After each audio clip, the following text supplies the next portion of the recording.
Dieu. Ça me fait penser à l'histoire de Gédéon. Je ne sais pas combien de personnes connaissent l'histoire de Gédéon.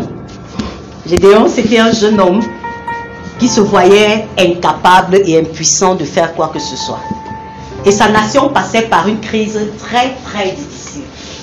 Et le Seigneur lui est apparu en lui disant, toi tu te vois petit, tu te vois pauvre, tu te vois venant d'une famille misérable.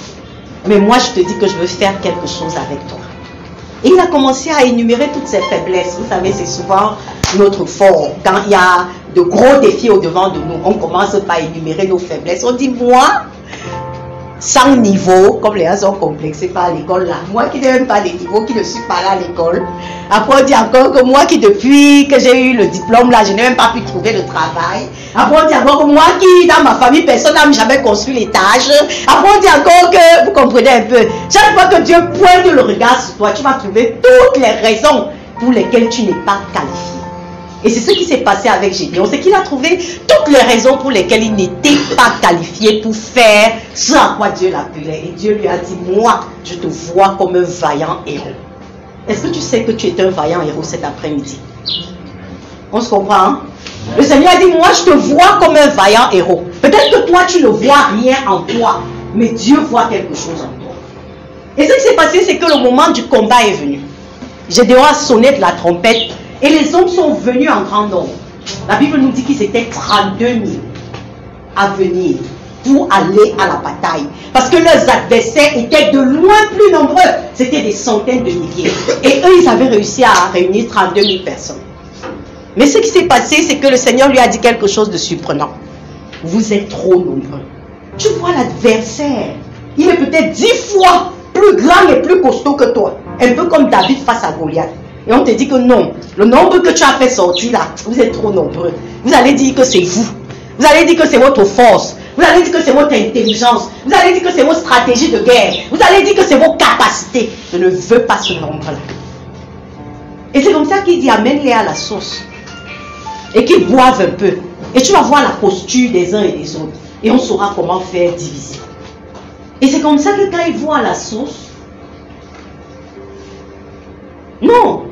La première chose d'abord, ce qui s'est passé, c'est qu'on demande que qui a peur. Que les gens qui ont peur rentrent.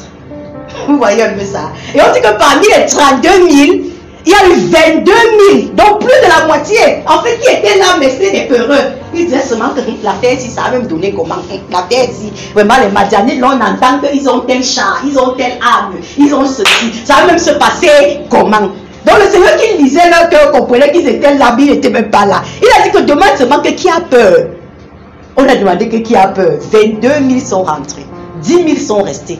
On aurait pu croire que Dieu allait se satisfaire de ça quand même. 10 000 face à une centaine de milliers. Dieu allait dire que non, ici on va quand même comprendre que c'est moi. Dieu a dit que non, ils sont encore trop nombreux. Ce n'est pas encore ce que je veux, ce n'est pas encore ce que j'espère. Et c'est comme ça qu'il dit, amène-les à la source pour boire de l'eau.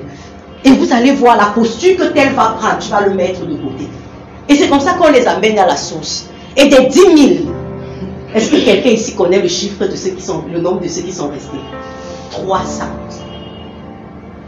Donc d'une armée de 32 000 personnes, en fin de compte, ce que Dieu choisit de garder, c'est 300 personnes. Et c'est avec ces 300 personnes qu'ils sont allés battre une armée de centaines de milliers. Est-ce que tu peux dire amen à ça?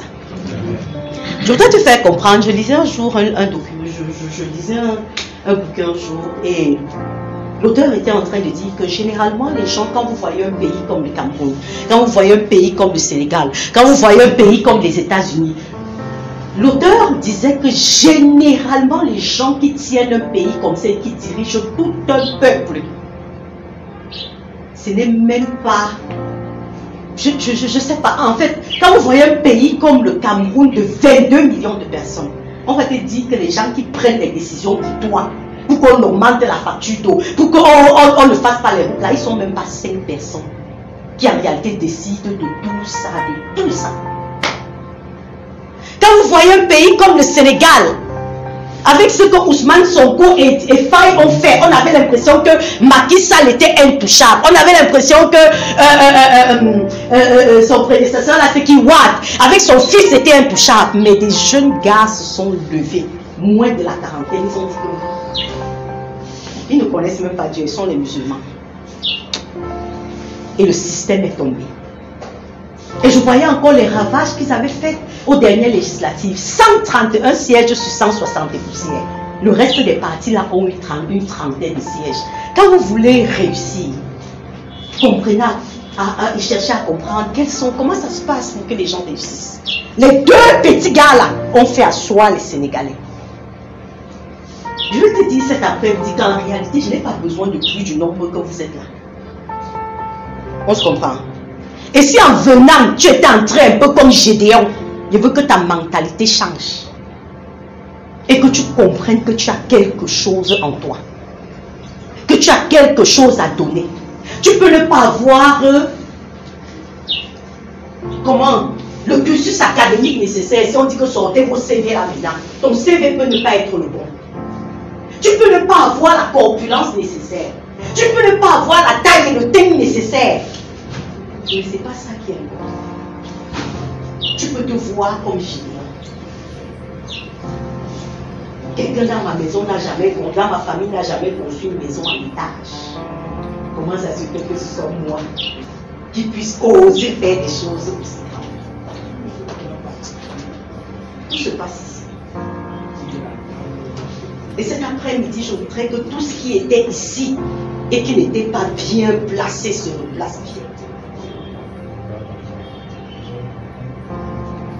Nous allons travailler cet après-midi. Je sais que quand on se réunit comme ça, il y a des backgrounds différents et tout, c'est pas tout le monde qui vient ici avec une certaine connaissance de la parole de Dieu. Mais je voudrais vous donner un passage dans la parole de Dieu. On met debout les dormeurs.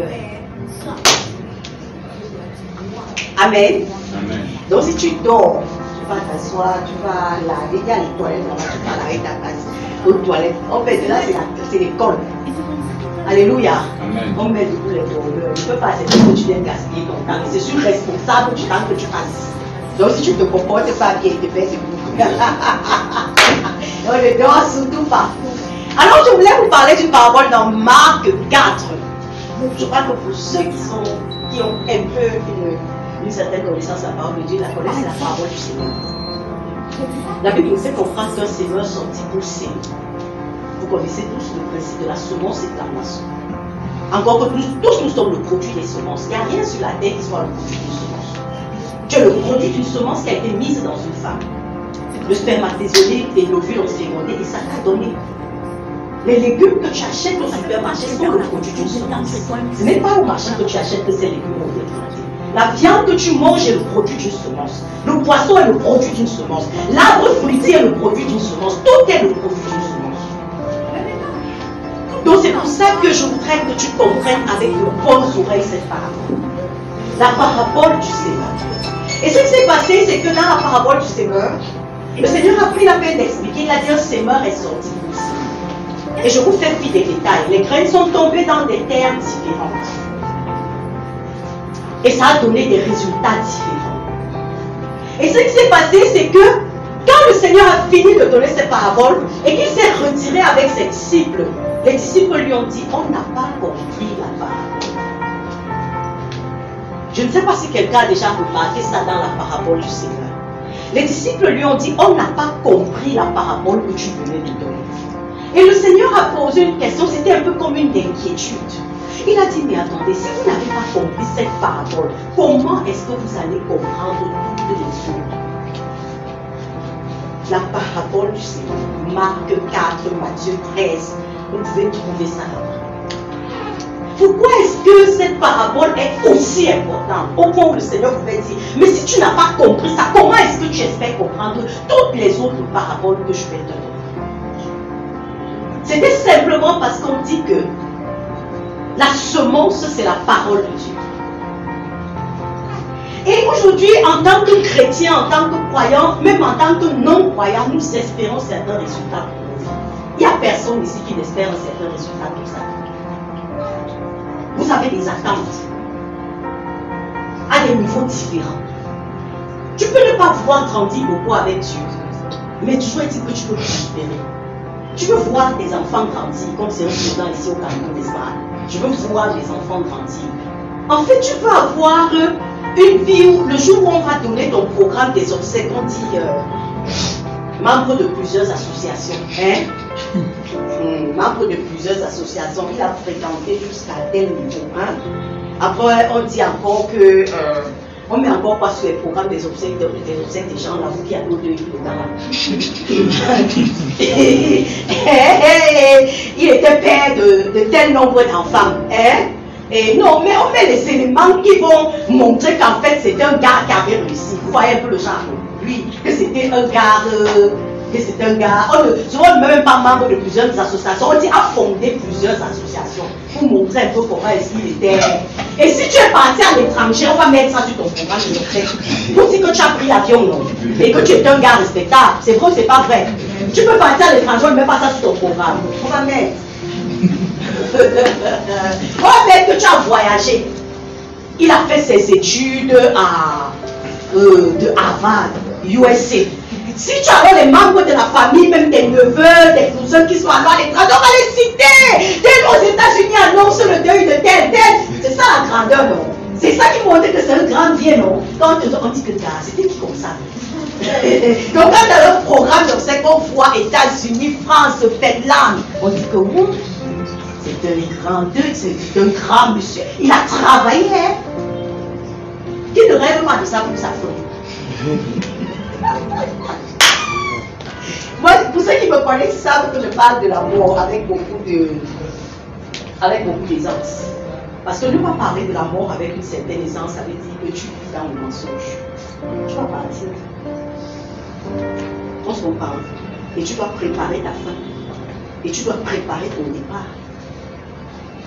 C'est hier matin encore que j'entendais avec beaucoup d'émotion le décès d'un de mes neveux qui a fait un accident à 3 h du matin, un jeune gars de 27 ans. Vous pouvez imaginer les mois, vous pouvez imaginer la douleur. Comment un enfant peut sortir de la maison et dire que j'arrive, ne plus jamais revenir. Il n'avait que 27 ans. Ça peut être 15 ans, ça peut être 10 ans. Donc si toi, tu vis sans penser qu'un jour, on va ranger tes habits. Et aujourd'hui, avec la mode, même on ne porte même plus les habits sont longs. Avant même on discutait, on savait là où aujourd'hui la mode change, tout le monde va être à la mode. Donc tu vas mourir, on va brûler tes habits. Tu comprends, non? Donc ce à quoi tu t'attaches là, on va ramasser tout ça, faire un gros tas comme ça, mettre le feu avec le carburant dessus. Pour que ça n'encombre pas la maison, les gens doivent vivre. Les gens sont morts avant qu'on a continué à vivre. Après on va continuer à vivre.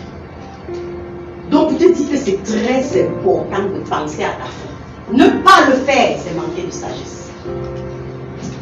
Ne pas réfléchir sérieusement au fait que je suis là aujourd'hui, mais demain je ne serai plus là. C'est manquer de sagesse. Alors, je vous parlais de la parabole du Seigneur. Et je vous disais que l'entretien qu'on aura cet après-midi va être fondé sur la parole de Dieu. Je ne sais pas quelle importance tu accordes à la parole de Dieu. Je ne sais pas si tu connais l'impact que la parole de Dieu peut avoir sur ta vie. Je suis venue aux obsèques parce que j'étais en train de vous dire que chacun de nous a des attentes pour sa vie. Mais je ne sais pas si tu as déjà réalisé que ces attentes que tu as pour ta vie là, si tu es ignorant de la parole de Dieu, ce sont des attentes avec douleur. La Bible dit dans Proverbe 10:22, c'est la bénédiction de l'Éternel qui enrichit et il ne la fait suivre d'aucun chagrin. Peu importe quel aspect de ta vie tu veux voir être béni, si tu ne mets pas Dieu dans l'équation là, ta bénédiction sera suivie de chacun. Et c'est pour ça que c'est important de connaître la parole de Dieu. Très souvent, on ne voit pas l'importance, ça donne l'argent. Dans la rue, on a souvent l'habitude de parler comme ça. Quand tu proposes quelque chose à quelqu'un, il te dit ça donne de l'argent. Mais je veux te dire que la parole de Dieu ne te donne pas seulement l'argent. Elle te donne la paix. Elle te donne le bonheur, elle te donne l'épanouissement, elle te donne la sagesse, elle te donne le respect, elle te donne l'honneur, elle te donne la gloire et tout ce qui va avec. Je peux citer jusqu'à la fin de la semaine. Alors si jusqu'à présent tu n'as pas compris que c'est essentiel pour toi de mettre Dieu au centre de ta vie. Et c'est pour ça que le Seigneur pouvait dire aux gens là, mais vous ne comprenez pas la parabole du Seigneur, comment est-ce que vous allez comprendre toutes les autres choses? Parce que dans la parabole du Seigneur, on te dit que la parole c'est une semence. Et c'est la semence que tu mets en toi qui fait germer le fruit en toi. Imaginez-vous, vous voyez quelqu'un qui, parce qu'il a beaucoup de foi, il se met devant un champ et il commence à prier, à jeûner, en disant que ce champ produise des orangers, que ce champ produise des mangues, que ce champ sans avoir rien mis en terre. Vous allez l'appeler comment? Un insensé. Et c'est vrai, il est un insensé. Parce que Dieu a mis sur pied des lois naturelles par lesquelles nous devons fonctionner. Et très souvent, nous voulons voir des choses se produire dans nos vies, mais nous n'avons pas de semence. C'est toi qui veux être prospère. Je te dis, mais quels sont les principes de la parole de Dieu qui parlent de la prospérité? Tu vas me dire que c'est que la Bible dit que... Quelqu'un n'aura même bien à dire. L'autre va te dire que c'est que la Bible dit que l'or et l'argent appartiennent à Dieu. Mais tu lui demandes que si la référence c'est quoi? Il te dit que je ne sais pas, il sait seulement que la Bible dit quelque chose comme ça. Je dis que toi tu espères la santé divine que Dieu promet. Sur quel fondement est-ce que tu te tiens pour espérer que tu vas vivre dans la santé divine? Tu vois, quelqu'un commence, même les enfants de Dieu. Même les personnes qui sont assidues dans la présence de Dieu, ils ont pris la parole de Dieu avec une telle superficialité et une telle légèreté parce qu'ils n'en connaissent ni la puissance ni l'impact.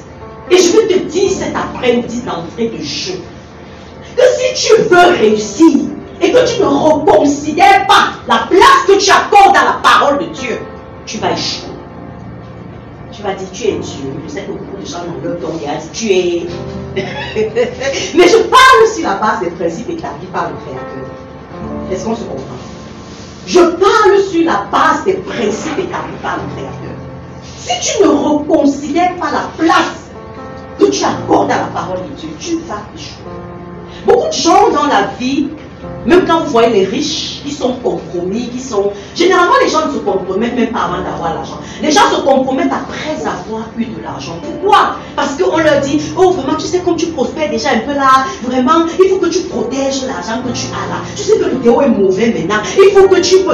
Mais comme il ne sait même pas que le Seigneur dit que si c'est moi qui t'ai béni, cette bénédiction ne sera suivie d'aucun chagrin. Pour se tenir devant Dieu et dire, Père, parce que cette bénédiction vient de toi, personne ne va apporter le malheur dans ma vie. C'est comme ça qu'ils se retrouvent dans les cercles et dans les associations où normalement ils ne veulent jamais être. Parce qu'ils cherchent à protéger un petit truc qui est là comme ça. On dit que non, il faut que tu protèges ça. Et généralement, c'est Satan qui trouve devant nous pour l'aider à protéger ça. Il ne sait pas sur quoi il se tient. Tu dois être capable de savoir sur quoi tu te tiens. Ta vie se fonde sur quoi? Tu as bâti ta vie sur quoi? Ta vie là maintenant, avant qu'on ne continue, pendant que je parle, tu réfléchis. Ta vie se fonde sur quoi? Moi je sais que j'ai droit à la paix. C'est mon droit d'enfant de Dieu. Ésaïe 53 me dit que c'est de mes douleurs qu'il s'est chargé, c'est mes souffrances qu'il apporte. Et ça fait que quand la maladie vient, je dis que toi, tu n'as pas le droit dans mon corps. Parce que c'est de mes douleurs que Christ est chargé, c'est mes souffrances qu'il apporte. Quand le trouble vient, je dis que le châtiment qui me donne la paix est tombé sur lui. Moi, tu dis quoi? Quand les situations viennent. Et les chrétiens aiment la prière. On va appeler ici, oh, il y a tel problème, il faut prier, il faut prier, il faut prier. Tu crois en la prière des autres plus qu'en ta propre prière. Tu te dis que c'est le nombre de voix qui vont se mettre ensemble dans l'incrédulité qui vont résoudre ton problème. C'est faux. Ton problème sera résolu à partir du jour où tu vas planter les bonnes semences dans ton cœur. Et les bonnes semences, c'est la parole de Dieu. Et la parole de Dieu a dit sur chaque aspect de ta vie. Il n'y a aucun aspect de ta vie que la parole de Dieu ne couvre pas. Aucun. Cite-moi un seul. Et je te donne la parole qui va avec. Si tu ne connais pas. Et tu vas aller chercher le reste après. Et c'est ça la semence. Et c'est pour ça que le Seigneur pouvait leur dire, mais si vous ne comprenez pas la parabole du Seigneur, comment est-ce que vous allez comprendre tout ce qui vient après? Si tu ne comprends pas que tu dois porter la semence de vie, pour activer la santé divine, pour activer la paix, pour activer la prospérité, pour activer l'amour, pour activer le bonheur, pour activer le pardon, pour activer n'importe quoi que tu veux. Comment est-ce que tu vas voir cela se manifester? Parce qu'en fait, la prière, ce n'est que rappeler à Dieu sa parole. La prière, c'est pouvoir se tenir avec conviction et dire au Seigneur, Père, voici ce que tu as dit. Pas imaginer des choses. Et tu dis que voici ce que tu as dit avec conviction. Parce que vous allez voir, je finis avec la parabole du Seigneur. Vous allez voir dans la parabole du Seigneur que c'est tombé, la graine qui est la parole est tombée dans 4 types de terres différents. Premier type de terre, c'est le long du chemin. On te dit que le Seigneur est sorti et pendant, peut-être il avait un sac percé, il était un peu négligent. Et ça fait que pendant qu'il marchait, il y a des graines qui se sont versées à terre, qui ne sont même pas arrivées au champ de terre. C'est tombé en haut. Et quand le Seigneur expliquait cette parabole à ses disciples, il leur a dit, les 16 semences, ces graines qui sont tombées le long du chemin, en fait, ce sont des gens qui, dès qu'ils ont écouté la parole de Dieu, le diable vient aussitôt et enlève cette parole de leur cœur. Pourquoi est-ce que le diable peut venir et enlever cette parole de leur cœur? À cause des faux enseignements, à cause des préjugés qu'ils ont déjà eus. Vous savez, quand on parle de la Bible comme ça, quelqu'un va dire c'est l'histoire des Blancs. Les Blancs sont venus trop parler des choses là. Après, tout le monde a nos coutumes, on a nos traditions, ainsi de suite. Je ne peux pas dire à mon enfant de faire la Bible juste pour oublier que vraiment nos grands-pères, nos grands-parents n'ont pas connu ça. Ça, ce sont des préjugés que tu as par rapport à la parole de Dieu. Ça fait que ce qui est déjà établi là au niveau de ton intelligence, c'est que dès que tu entends la parole de Dieu, le diable dit que c'est des choses et des blagues. Trop de même pas, il ne te dit rien. C'est des choses et des blagues. Ton grand-père en vivant, il avait ça. Mais moi, je dis toujours aux gens, je prêche un Jésus qui marche. Montre-moi tes résultats avec les choses de tes ancêtres, les crânes et les forêts que tu fais la pauvre dame de montre mes résultats avec Jésus. Amen. Viens avec l'occultisme, je te montre mes résultats avec Jésus. Je te montre ce que le sang de Jésus peut faire à un occultiste. Viens sous n'importe quelle forme, je te montre mes résultats avec Jésus. Et toi, tu me montres ta part. Et on va voir quelle est la formule qui marche.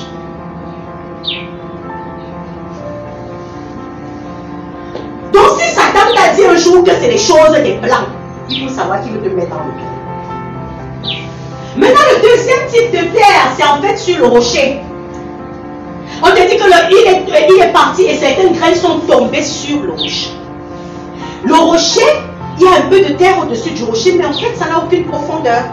Quand il y a une pierre, et parce que la pierre est restée dans un endroit sauvage, dans un endroit de forêt, des champs, il y a un peu de terre qui peut se poser sur la pierre. Et maintenant, quand tu passes avec la graine, ça peut tomber là, et ça donne l'impression qu'une petite herbe sort quelque part. Mais en fait, ça ne va pas durer, et ça ne va même rien donner. Parce que ça ne peut pas prendre des racines. Et c'est comme ça un peu la vie des enfants de Dieu aujourd'hui, c'est la superficialité. Les gens sont superficiels. Tout le monde veut Dieu, mais pas en profondeur. Tout le monde veut Dieu, mais personne n'est prêt à consacrer un certain temps. Quoi, jusqu'à 2 heures de temps pour étudier la parole chaque jour, je veux devenir pasteur. Tout le monde veut Dieu, mais personne n'est prêt à descendre, à creuser. Chacun veut rester au niveau du rocher comme ça. Ça ne peut pas, ça ne va pas produire. Ça ne va pas produire, ça ne va rien donner chez toi. Ne t'étonne même pas. Dieu n'est pas superficiel, Dieu n'est pas léger. Si c'est Dieu que tu cherches, tu vas devoir être profond avec Dieu. Tu vas devoir être excellent avec Dieu. Tu vas lui montrer que Père, j'ai soif de toi.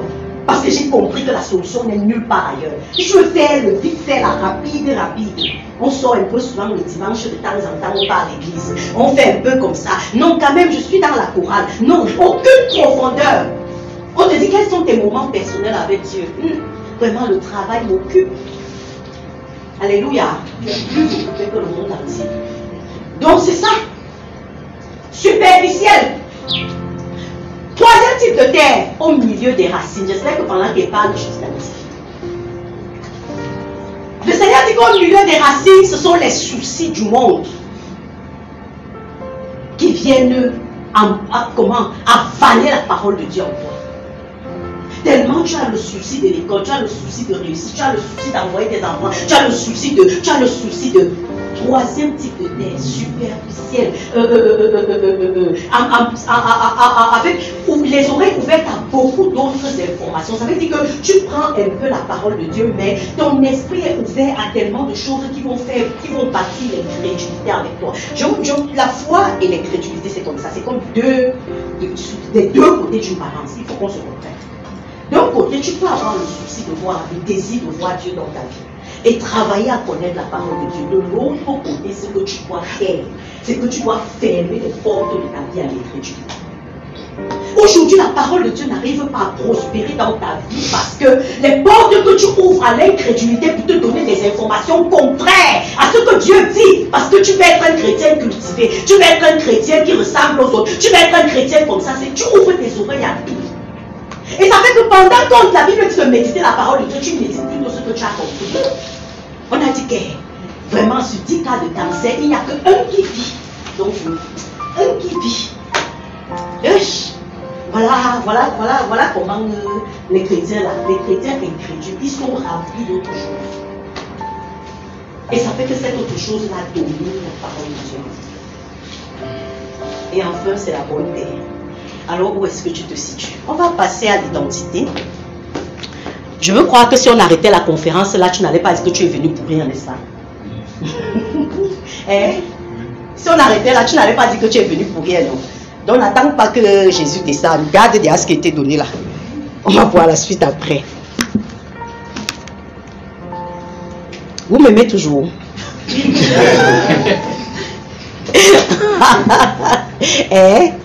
Je ne vous juge pas, je vous aime beaucoup. Si je ne vous aimais pas, c'est que on n'allait pas travailler, mon équipe et moi, à ce que vous soyez là.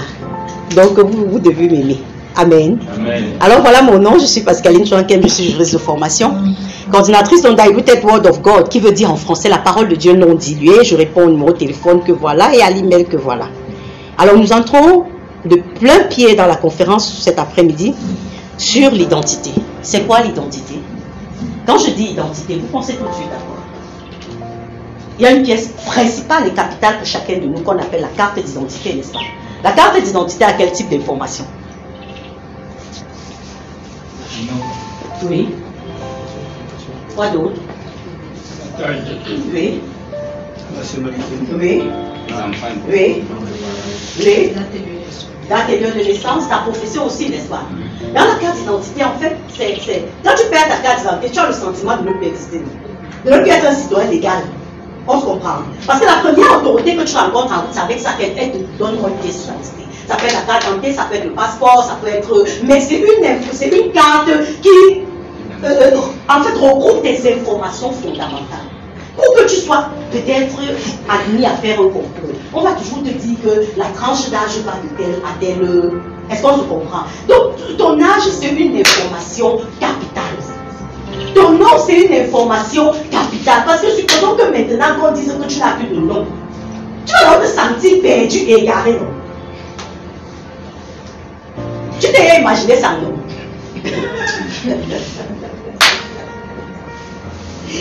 Non, je vais vous dire à quel point ce thème est important. Je vais t'assurer sans prétention que ce thème change le cours de ta vie. Si tu te connectes à l'Esprit de Dieu. Pas à moi. Et l'humilité pendant que je parle de dire à Dieu, ben, ce n'est pas cette femme-ci, je la connais même pas, d'ailleurs je ne connais pas la plupart d'entre vous. Donc ce n'est même pas elle que je suis venue chercher, c'est toi que je suis venue chercher. Si tu sais que tu as un créateur, dis à ce Dieu-là que ce que tu as pour moi au travers de ce thème, pardonne-moi cet après-midi.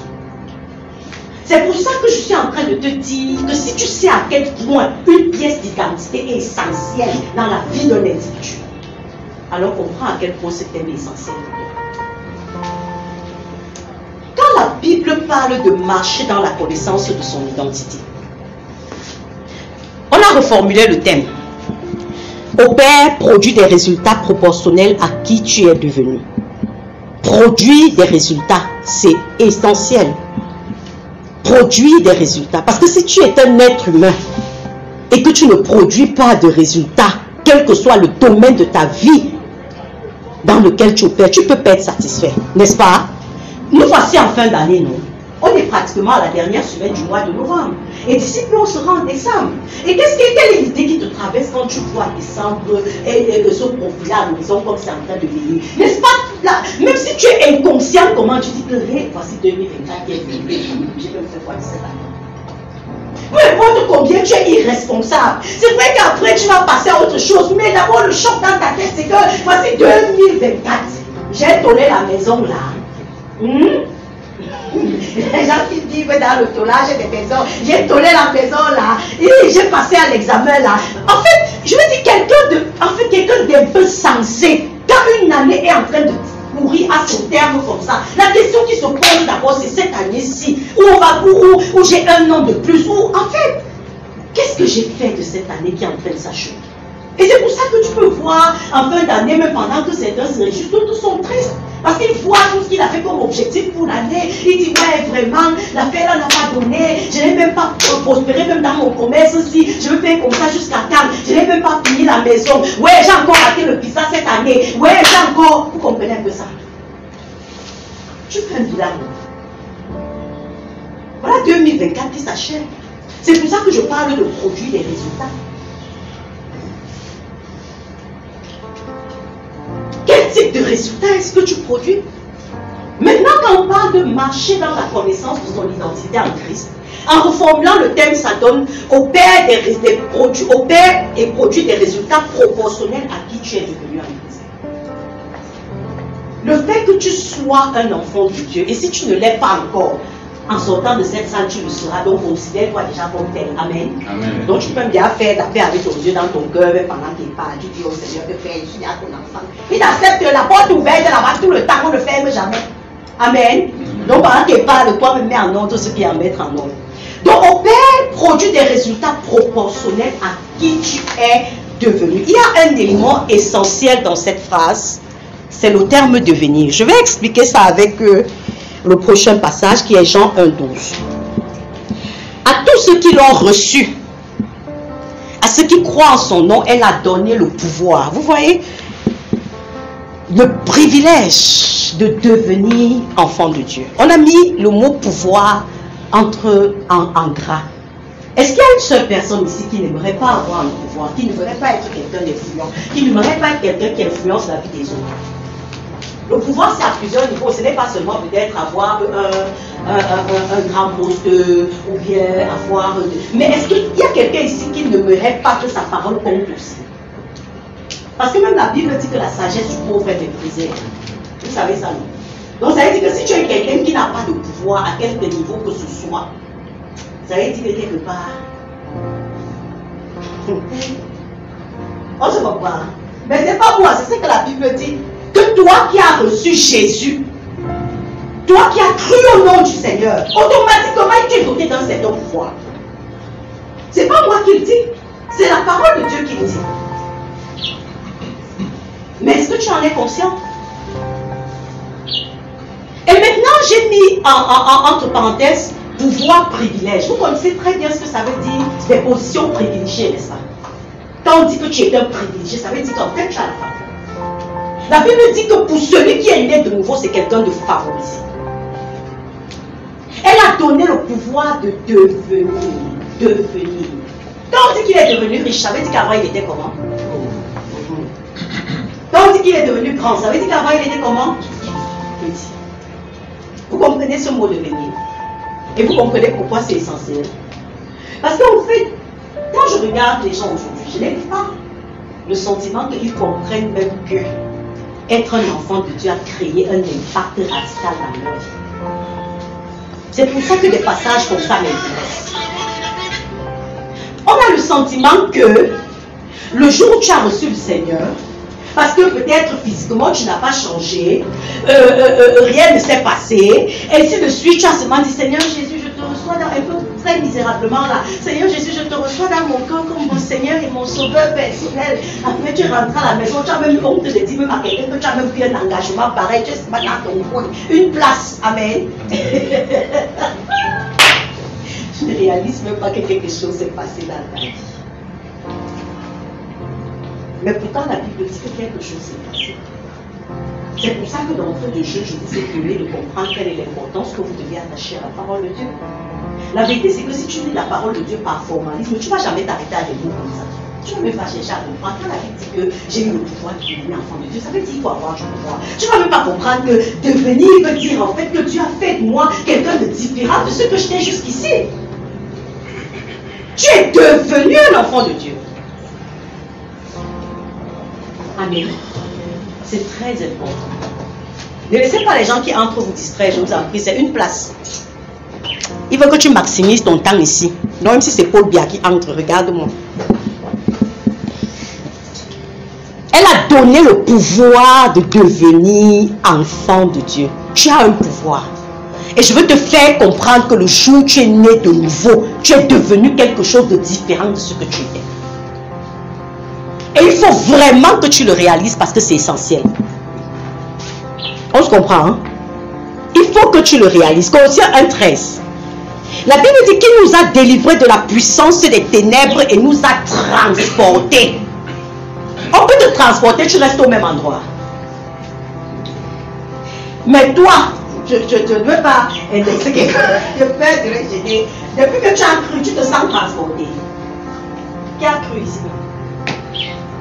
Kevin, tu as été transporté quelque part. Tu es toujours sur place, non? Ta vie a même régressé, non? Aujourd'hui, on a les chrétiens qui regrettent même le monde. Tu vois un chrétien qui dit quand j'étais dans le monde, ma vie donnait.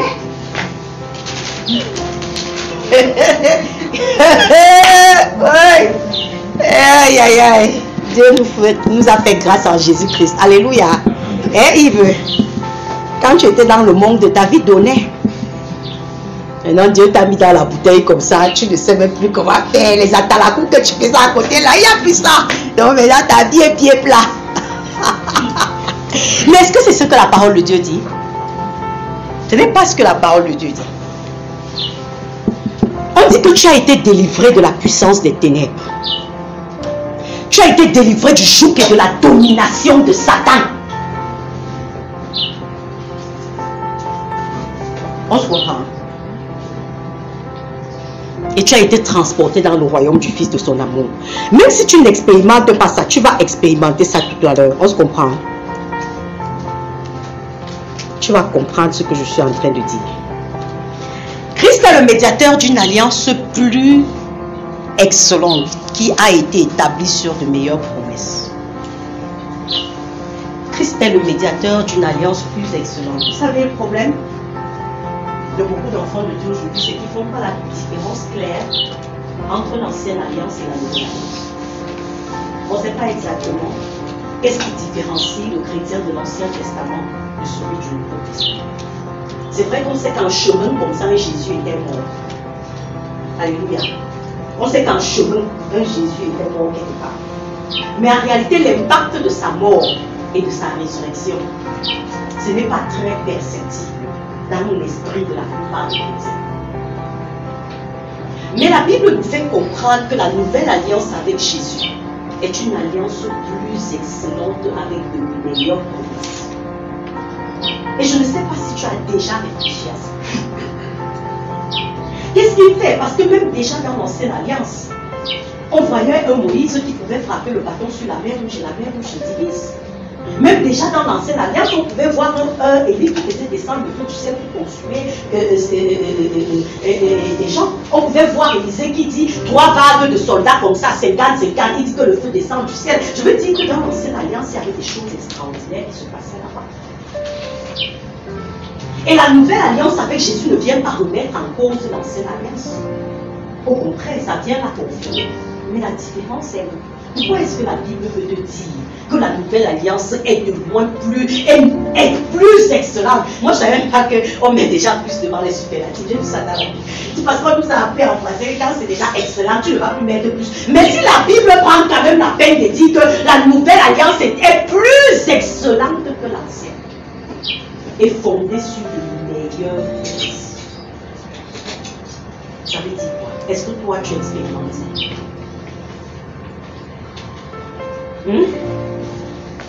Tu expérimentes ça?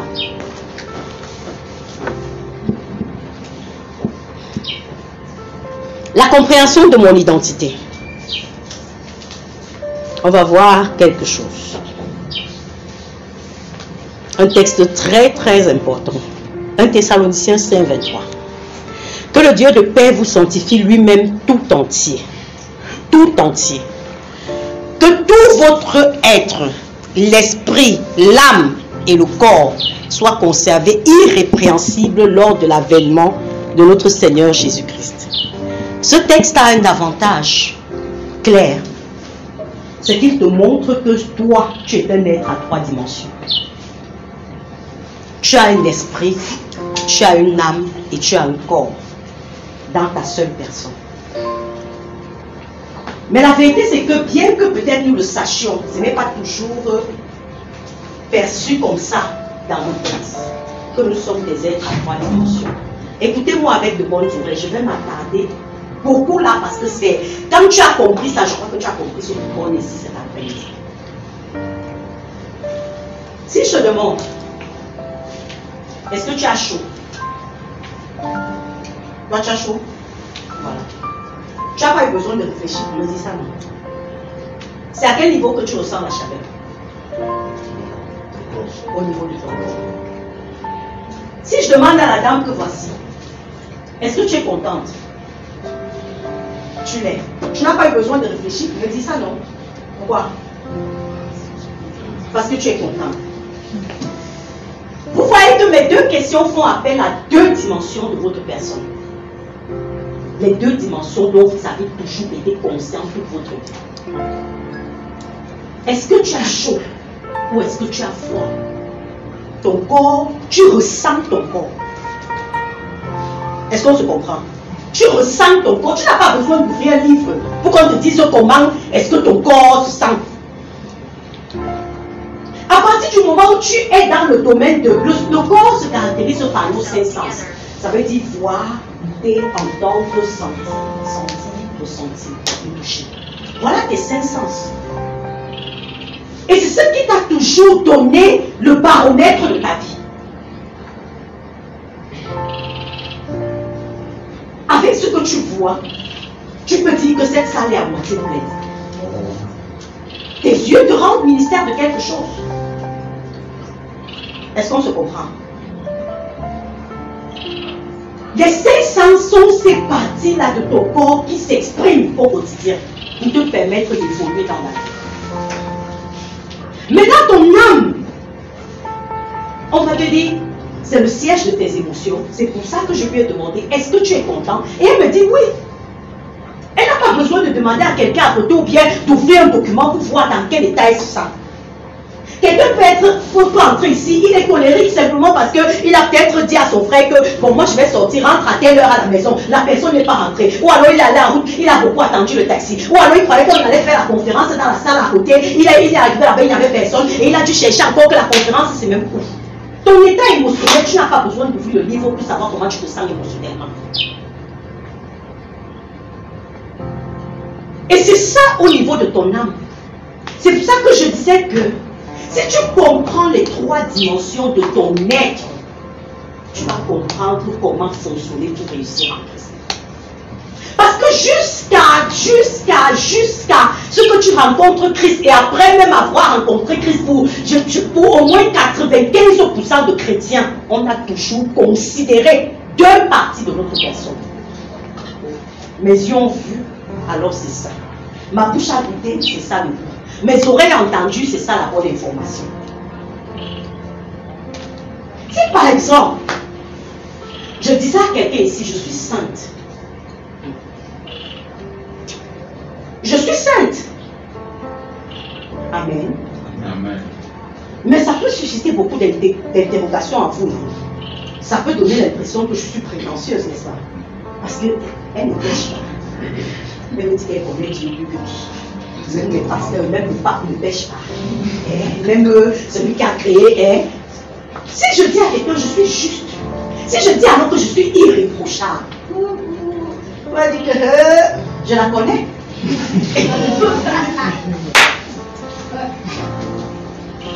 Avec la colère qu'elle manifeste là, avec ceci, elle était dans tel dossier, elle a traité ça comme ça, là voilà qui trouve qu'elle est irréprochable. Les gens ici, ouais, là ils se tiennent devant les gens, ils disent tu n'importe quoi.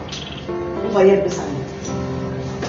Si quelqu'un n'a pas la bonne information, automatiquement de telles déclarations vont l'amener à... Souvent même quelqu'un comme ça, c'est l'air qui porte ça, vous vous parler, que vous hérissez, que vous enseignez là. Je n'ai pas du temps à faire. Mais c'est parce que tu considères 2 dimensions de ton être. c'est parce que tu considères ton corps.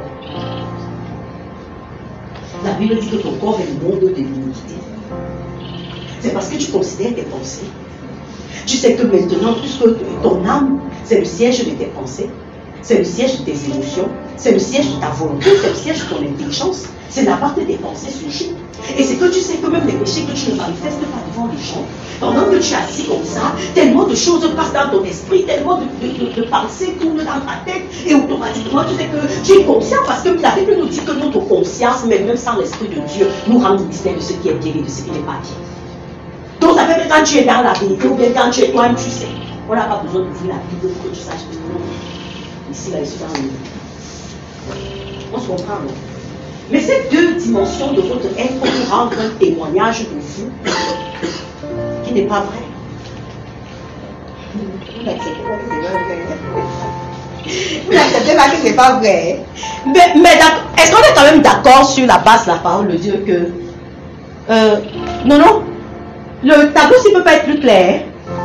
Ok. Est-ce qu'on est quand même d'accord sur la base de la parole de Dieu que nous sommes des êtres à 3 dimensions? Qui n'est pas d'accord avec ça? Parce que c'est sur cette base qu'on va travailler. La Bible nous dit que le Dieu de paix vous sanctifie lui-même tout entier. Tout entier. Et il dit tout entier, que tout votre être, l'esprit, l'âme et le corps soient conservés juste. Est-ce que tu es d'accord quand même sur la base de la parole de Dieu que c'est les 3 dimensions de ton être? Est-ce qu'on se comprend? Mais maintenant, comme tu peux avoir le ressenti ton corps là, comme on a expérimenté tout à l'heure, et ressenti ton âme, tu peux me dire comment tu ressens ton esprit? Hein? Tu ressens ton esprit. Quelqu'un ici ressent son esprit. Je ne dis pas ses émotions. Le fait de comprendre que Dieu est ta capacité. Parce qu'en tant qu'être humain, on a toujours appris à dépendre de nos propres forces. Et même la vie chrétienne, on veut la vivre par nos propres forces. On dit c'est trop dur, je ne peux pas. On dit vraiment, Lady lit même la Bible comme ça, moi je n'ai jamais aimé lire. Mais est-ce que tu te rends compte que Dieu dit que dans Philippiens 4:13, je puis tout par Christ qui me fortifie? C'est ça que la parole de Dieu dit. Je puis tout par Christ qui me fortifie. Même si tu n'as pas eu l'habitude souvent de comprendre, il y a des gens qui disent que la parole de la Bible est trop dure à comprendre. Est-ce que tu sais que la Bible dit dans Jacques 1:5 que celui qui manque de sagesse me la demande, moi qui donne simplement et sans reproche? Dieu t'a donné un chèque en blanc. Quelles sont tes limites? Quelles sont tes limites? Et dis-moi si la parole de Dieu ne répond pas. Tu te sens faible où? À quel niveau est-ce que tu as le sentiment que tu ne peux pas? Quel est ce péché qui te donne l'impression qu'il a dominé sur toi? Est-ce que c'est la paresse? Est-ce que c'est la légèreté? Est-ce que c'est l'impudicité? Est-ce que c'est le mensonge? Est-ce que c'est quoi?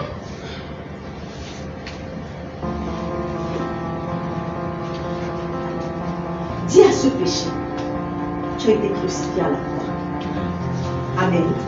Ça va toujours se manifester. Vous voyez que le temps où vous avez vu qu'on égorge la poule, c'est quand tu coupes le cou de la poule qu'elle fait le plus de... Elle fait comme si elle va... C'est comme ça que le diable fait.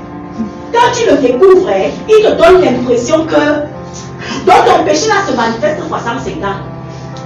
Tu dis seulement que c'est quelle tendance encore que j'ai seulement à aller dans le sens... C'est en fait que l'ennemi est découvert. Et il veut te donner l'impression que la parole de Dieu ne peut pas t'aider. Mais c'est faux. Vous connaîtrez la vérité et la vérité vous rendra libre. L'église aujourd'hui, c'est l'église des chrétiens qui connaissent la vérité. Pour faire de l'impact. Si le problème, c'est que tu n'as pas réalisé la puissance et l'impact que la parole de Dieu a. Je te dis dans tous les aspects de ta vie, je te mets au défi. C'est l'argent que tu veux. C'est la sagesse que tu veux. Si c'est pour la gloire de Dieu, je vais te montrer dans la parole de Dieu comment être ce que Dieu veut que tu sois. Parce que le monde nous a donné l'impression qu'il y a des choses que vraiment Dieu, il y a des choses que Dieu ne peut pas nous donner, il y a des choses que Dieu ne peut pas faire. Est-ce que Dieu comprend les mathématiques? Hein?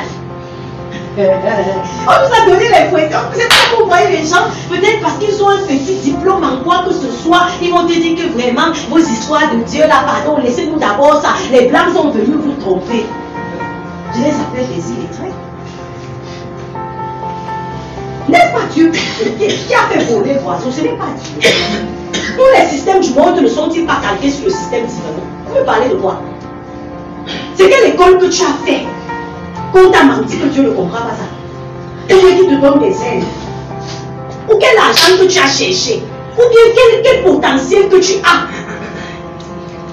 qui te donne l'impression que tu peux te passer de ton créateur? C'est pour aller atterrir avec. Satan te trompe pourtant en fin de compte vous finissez dans le feu ensemble.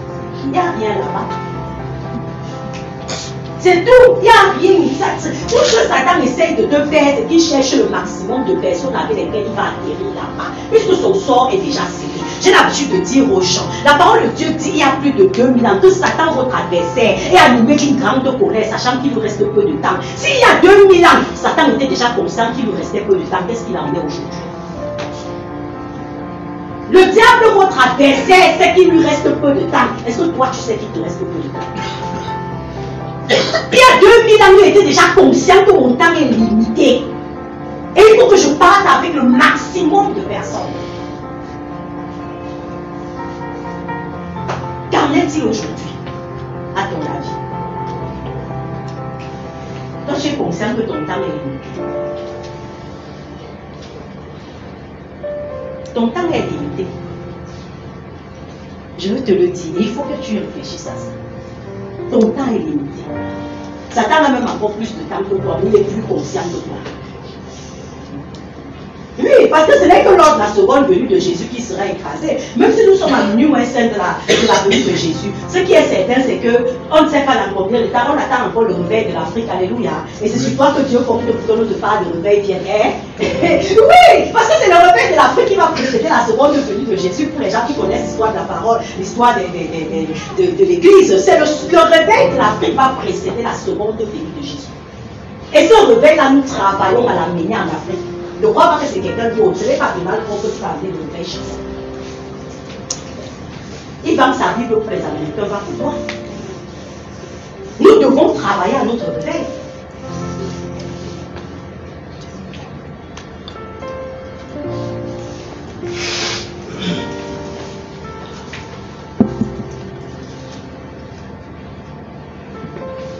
Regardez ça. C'est un texte un peu long, mais on va le lire. Suivons attentivement. Cependant, c'est une sagesse que nous prêchons parmi les parfaits. Sagesse qui n'est pas de ce siècle, ni des chefs de ce siècle. C'est pour ça que vous comprenez que les grands érudits, les grands intellectuels et tout, te disent que vraiment vos histoires de Dieu, là, laissez.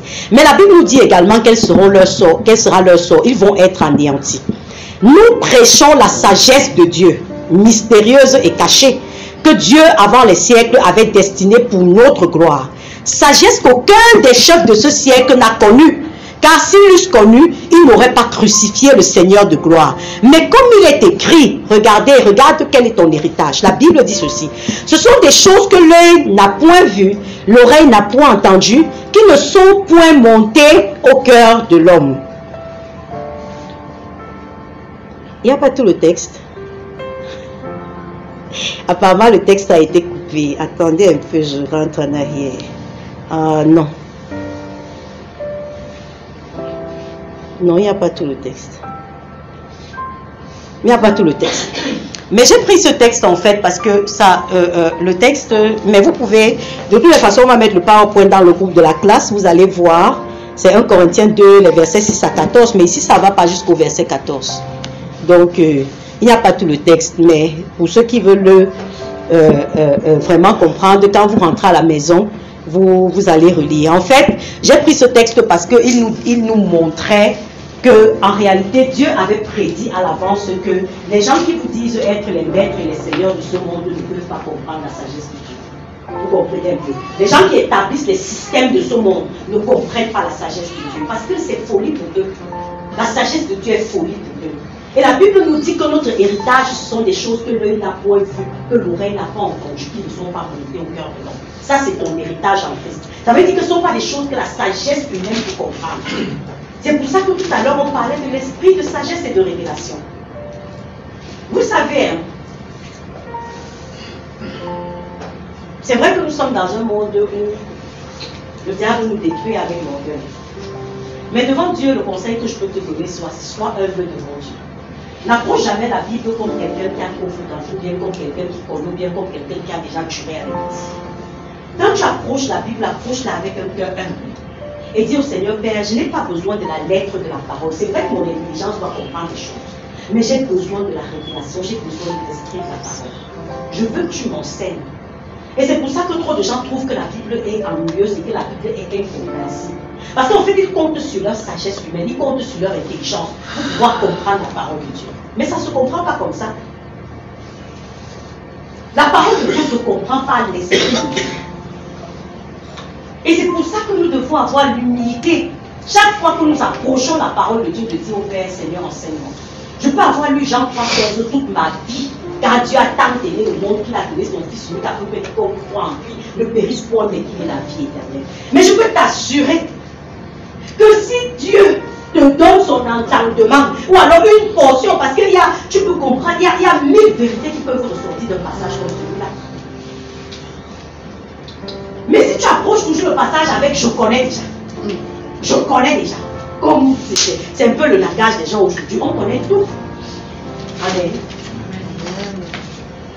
Mais c'est pas comme ça, tu ne vas pas comprendre la parole de Dieu. Avec Dieu, on doit faire preuve d'humilité.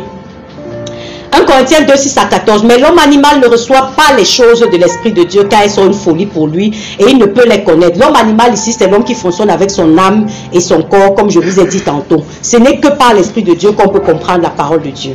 Alors, en Christ, vous êtes saints, justes et irréprochables. La Bible nous dit dans Éphésiens 4, 24. Et à revêtir l'homme nouveau, créé selon Dieu dans une justice et une sainteté que produit la vérité. Voyons un peu. Rentrons à Éphésiens 4, 24 et voyons ce que la Bible dit. Lorsque... Ouais, alors tu as dit que monsieur Massy, tu ne peux pas.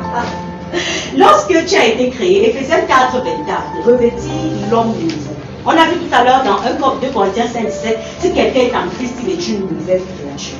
Et Éphésiens 4, 24 nous fait comprendre que tu as été créé juste et saint. C'est pour ça que moi je peux dire, sans risque de me tromper, ni d'offenser le Seigneur, que je suis sainte, je suis juste, je suis irréprochable. Est-ce qu'on se comprend? Parce que la Bible me dit que j'ai été créé dans une justice et une sainteté que produisent la vérité. J'ai revêtu la nature de Christ. Au niveau de mon esprit régénéré, je suis comme Jésus. 1 Jean 4, 17 me dit ça. Et il y a beaucoup d'autres références comme ça qui me disent que tel Christ est tel je suis. Maintenant, je dois manifester ça. Et manifester, ça veut dire que je dois permettre que, puisque j'ai vu qu'on ne connaît notre homme spirituel que par la parole de Dieu, donc je dois permettre que ce qui est établi au niveau de mon esprit arrive au niveau de mon intelligence. Et on voit dans Romains 12, 2 que ce qui transforme ton intelligence, c'est la parole de Dieu. Soyez transformés par le renouvellement de votre intelligence. Et c'est par la parole de Dieu que ton intelligence reçoit les vérités de qui tu es devenu en instant. Et ce n'est que lorsque tu as la connaissance de ces vérités que tu peux les manifester.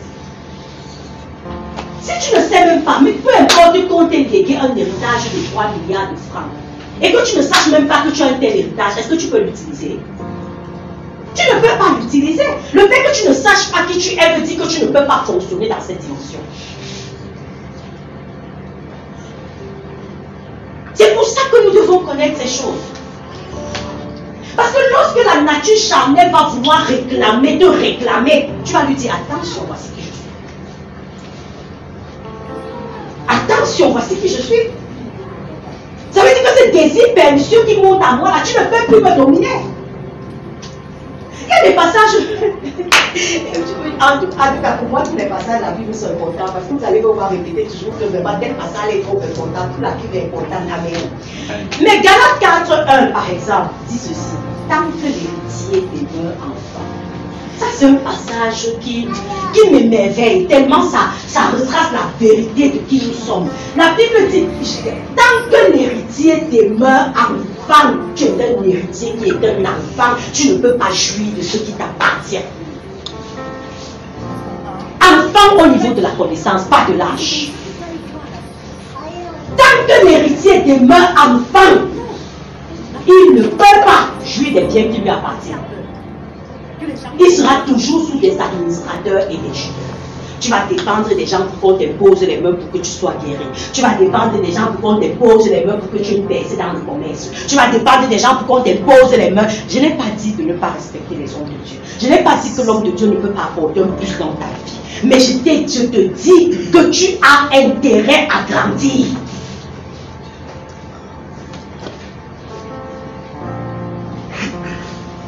Tu as intérêt à grandir.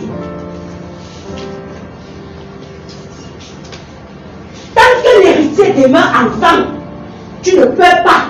Ton problème, c'est ton problème dans la vie, c'est le problème de l'enfantillage. Enfant au niveau de la connaissance. Je m'adresse pas. Comme ta soeur commence à t'expliquer là, je vais m'appeler qu'elle parle, disons que tu représentes la salle, ok? Tu vois un peu. Tu vois un peu, non? Ton problème, c'est un problème d'enfantillage. Ce n'est pas un problème de religion. C'est un problème d'enfantillage. Enfant au niveau des Écritures. L'apôtre Paul dit dans Galate que vous étiez supposé être déjà au niveau de la nourriture solide, mais vous en êtes encore au niveau du lait. Que le Seigneur t'attendait déjà de faire passer le niveau 6 mais toi tu es encore ici à part. C'est ça la nourriture, plus qu'un bébé niveau dort le bébé avec le lait. Donc le Seigneur dit qu'avec tout le parcours que je t'ai fait depuis que tu as marché, tu es monté, tu es descendu, il dit que tu étais supposé manger déjà le macabo, mais toi tu es encore plaisir. C'est le cas de qui? Tu refuses de grandir. Entre-temps, c'est Dieu qui est un problème. Parce que dès que ça ne va pas, Dieu était monté, Dieu était descendu, Dieu est impartial, il est injuste, il ne voit pas ma situation.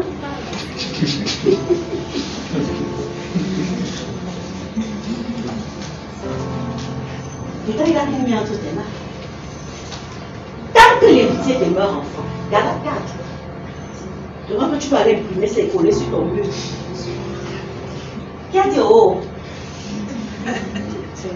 C'est mieux. C'est mieux. C'est vraiment mieux, bien aimé. C'est mieux. Non, écoutez, la Bible, Jean-Baptiste a dit que le royaume des cieux, c'est pour les violents. Le royaume des cieux est forcé. Ce sont les violents qui s'en emparent. Si tu veux rester dans ta routine, tu ne peux pas voir Dieu. Si tu ne veux pas sortir de ta zone de confort, tu ne peux pas voir Dieu. On veut être confortable. On veut faire comme tout le monde. On veut vivre par imitation.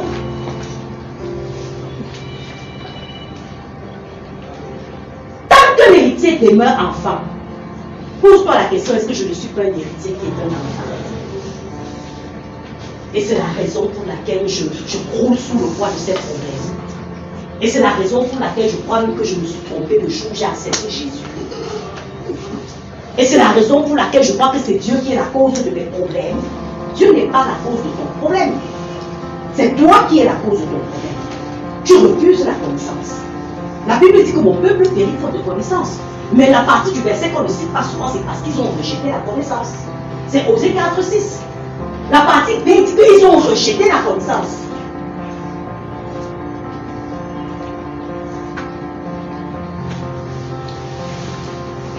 Ma prière, c'est comme si on se voyait ou Dieu ne se voyait plus jamais, que j'ai impacté ta vie avec lui. Et que tu rentres, tu changes.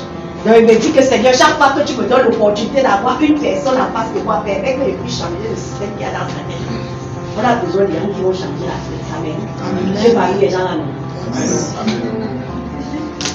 Il n'y a même pas les blancs qui vont venir changer votre continent. Dieu ne m'accepte pas sur la base de mes performances, mais sur la base du sacrifice de Jésus. Or, à celui qui fait une œuvre, le salaire est imputé non comme une grâce, mais comme une chose due. À celui qui ne fait point d'œuvre, celui qui croit et qui croit en celui qui justifie l'impie, sa foi lui est imputée à justice. Je vais expliquer ça tout à l'heure, mais je veux prendre la vérité qui suit pour expliquer les deux ensemble. Regarde bien ce que ça dit. Dieu ne t'accepte pas sur la base de tes performances, mais sur la base du sacrifice de Jésus. C'est ce que la Bible dit. 2 Corinthiens 5, 21. Celui qui n'a point connu le péché, il a fait devenir péché pour toi et pour moi, afin que nous devenions en lui justice de Dieu. Maintenant, tous tes péchés passés, présents et futurs ont été pardonnés. Voici ce que la Bible dit dans Hébreux 9, 12. Il est entré une fois pour toutes dans le lieu très saint, non avec le sang des boucs et des veaux, mais avec son propre sang, ayant obtenu une rédemption éternelle. Maintenant, Hébreux 10, 14. Car par une seule offrande, il a amené à la perfection pour toujours ceux qui sont sanctifiés. Ça veut dire que tu es saint. Votre esprit est identique à celui de Jésus-Christ. Vous avez la même onction, la même puissance, la même connaissance que lui. On a vu 1 Jean 4, 17. Tel il est, tel nous sommes aussi dans ce monde. Le péché est destructeur. C'est avec ça que je veux vous expliquer toutes ces vérités. Il fait de toi l'esclave de Satan. Romains 6, 16. Ne savez-vous pas qu'en vous livrant à quelqu'un comme esclave du péché pour lui obéir, vous êtes esclave de celui à qui vous obéissez, soit du péché qui conduit à la mort, soit de l'obéissance qui conduit à la vie. Je voudrais dire ceci. En tant qu'enfant de Dieu, Dieu ne t'accepte pas sur la base de tes performances. Ça veut dire que Dieu ne t'aime pas parce que tu es trop saint. Dieu ne t'aime pas parce que tu vas à l'église. Dieu ne t'aime pas parce que tu lis ta Bible. Dieu ne t'aime pas parce que tu payes tes dîmes et tes offrandes. C'est faux. C'est quelqu'un qui dit que Dieu t'aime sur la base de ce que tu fais ou ne fais pas. Ce n'est pas la parole de Dieu. Parce que la Bible te dit dans Romains 5 que même lorsque tu étais encore pécheur, tu ne faisais rien de tout ça. Il t'aimait déjà. On se comprend. Même Romains 5, 8, lorsque nous étions encore pécheurs, Christ nous a aimés. Donc ce n'est pas maintenant quand tu entres dans la maison de Dieu que parce que tu fais ou tu ne fais pas, tu vas être aimé, accepté ou béni de Dieu. C'est faux. C'est pas comme ça. Dieu t'aime inconditionnellement. Tu es inconditionnellement aimé de Dieu. Que tu lises ta Bible ou que tu ne lises pas, ça peut choquer, mais c'est la vérité. Que tu obéisses ou que tu n'obéisses pas, Dieu t'aime, il va t'aimer toujours. Alléluia. L'amour de Dieu ne diminue pas le jour où tu désobéis et augmente le jour où tu n'as pas désobéi. C'est faux. Ce n'est pas la parole de Dieu. Dieu t'aime. Dieu t'aime inconditionnellement. Donc ne fais pas des choses pour gagner l'amour de Dieu. Sache que l'amour de Dieu est un acquis pour toi. Parce qu'il aime même les païens. La Bible dit que Dieu, dans sa miséricorde, fait pleuvoir sur le champ des bons comme des méchants. La Bible dit que Dieu use de patience avec tous afin que tous connaissent la vérité. Dieu use de patience afin que tous connaissent la vérité. Donc ça veut dire que même le païen qui ne connaît pas le Seigneur l'aime. Maintenant, en tant qu'enfant de Dieu, qu'est-ce que tu es appelé à comprendre par rapport à tes performances, ainsi de suite? Tu dois avoir l'assurance que le Seigneur t'aime inconditionnellement, peu importe ce que tu fais ou tu ne fais pas. Sinon, on serait encore sous la terre. Et on a vu au début ici dans Hébreux que Hébreux 6, verset 8, que la grâce a apporté une alliance plus excellente. La Bible nous a fait comprendre que la nouvelle alliance est plus excellente que l'ancienne. Parce que sous la loi, on te disait que si tu obéis à tous les commandements et que tu laisses seulement un commandement sans y obéir, tu es coupable. C'est vrai ou c'est pas vrai? Alors si tu viens maintenant dans ta relation avec Jésus sous la grâce, et tu peux aborder Dieu sous le sceptre du mérite, ça veut dire que tu es en train de dire que Christ n'a rien fait à la fin. Tu comprends ça? Si sous la grâce, tu voudrais te présenter devant Dieu, quelqu'un ici connaît la parabole du pharisien et du publicain qui sont montés au temple. La Bible nous fait comprendre qu'un pharisien et un publicain sont montés au temple. Le pharisien a dit au Seigneur, moi je prie, je jeûne 2 fois par semaine, je paye mes dîmes. Et le publicain était là, il n'osait même pas lever sa face devant le Seigneur. Il disait, Père, pardonne-moi, moi qui suis un pécheur. La Bible nous fait comprendre que de ces 2 personnes, c'est le publicain qui est parti de là justifié et pas le pharisien. Pourquoi? Parce que l'autre a mis devant Dieu ce qu'il fait, le mérite. Si tu es un chrétien qui fonctionne avec Dieu sur la base du mérite, tu seras un chrétien frustré. Parce que tu vas voir des gens qui semblent ne pas faire tout ce que tu fais et qui ont plus que ce que tu as. Tu ne peux pas mériter quelque chose devant Dieu. C'est pour ça qu'on parle du système de la grâce. La grâce ne veut pas dire faire ce que tu veux. La grâce veut dire que repose-toi sur Jésus pour faire tout ce que tu fais. La grâce veut dire que réalise que sans Jésus, tu n'es même pas capable d'obéir à Dieu. La grâce veut dire que réalise que sans Jésus, tu n'es pas capable de vivre une vie de sainteté. La grâce veut dire que réalise que sans Jésus, tu ne peux même pas donner des offrandes qui soient acceptables devant le Seigneur. C'est ça la grâce. Parce que Isaïe 64 dit que toute ta justice est comme un vêtement souillé devant le Seigneur. Isaïe 64, 5. Toute votre justice est comme un vêtement souillé comme la peau devant Dieu. Donc si tu vas devant Dieu en disant oh Père, voilà ce que je fais, voilà ce que je fais, voilà ce que je fais, tu sors de là avec un zéro.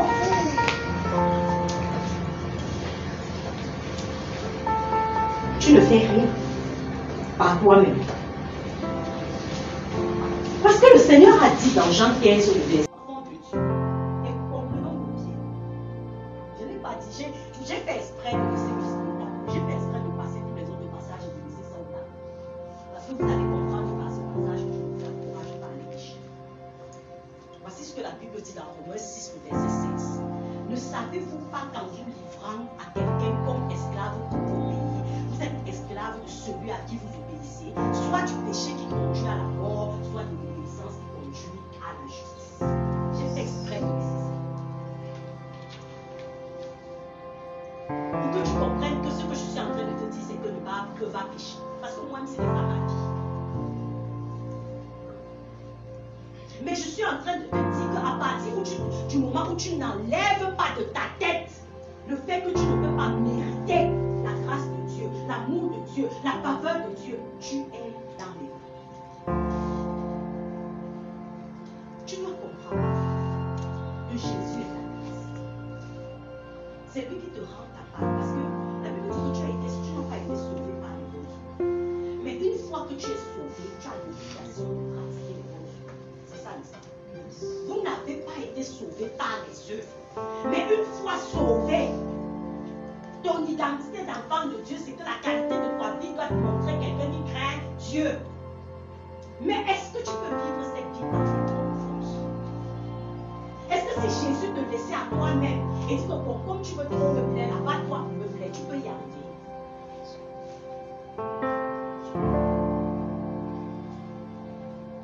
Le problème, c'est que nous voulons vivre la vie chrétienne comme si, par nos propres forces, tout ce que Dieu veut, c'est notre vie. À partir du moment où tu es volontaire et tu reposes sur l'œuvre de Christ, Père, je te bénis, j'ai la victoire sur telle chose parce que je sais que tu l'as accompli à la croix. Ce n'est plus moi qui vis, c'est toi qui vis. Tu dois pouvoir avoir l'humilité de réaliser que tout ce que tu es capable de faire dans la vie chrétienne, c'est par la grâce de Christ.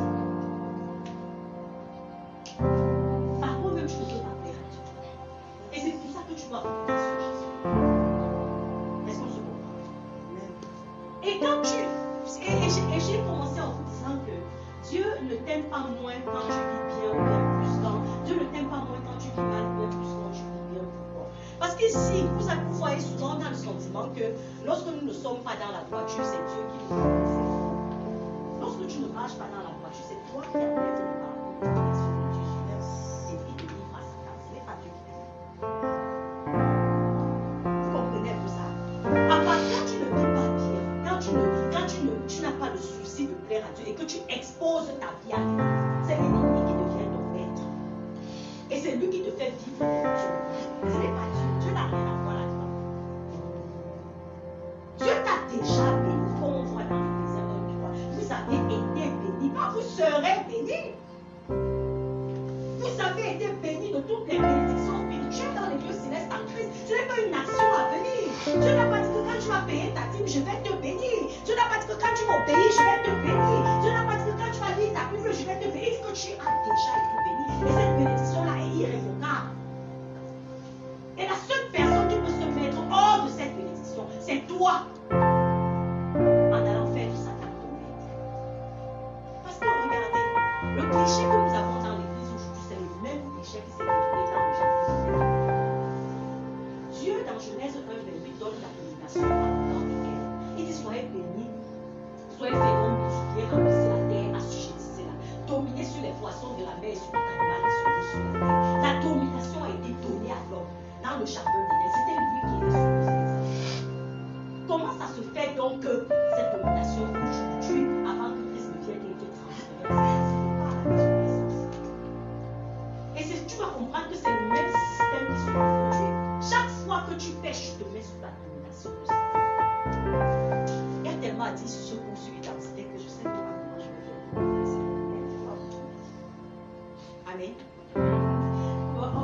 Oui, parce que je me voulais expliquer, mais quand on tient à la parce que je pense que c'est vaste.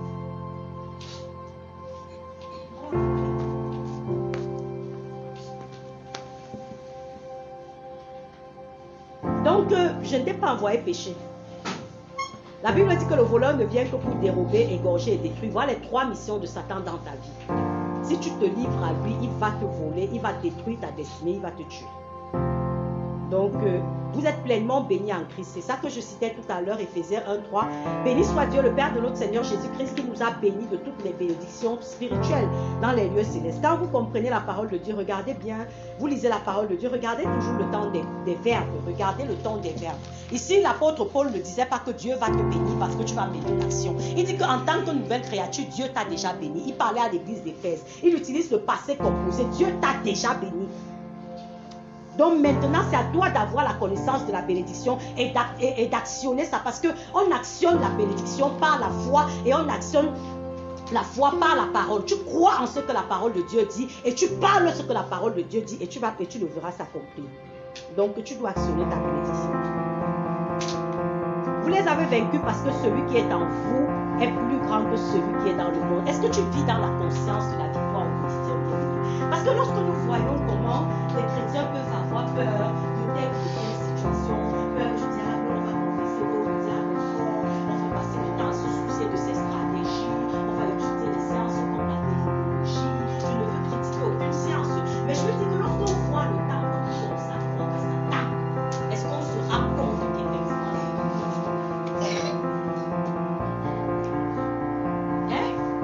lorsque tu vois comment tu attribues les circonstances de ta vie à l'ennemi, ouais, le diable a encore fait ceci, ouais, Satan a encore fait cela. Est-ce que tu es conscient au quotidien de ta domination?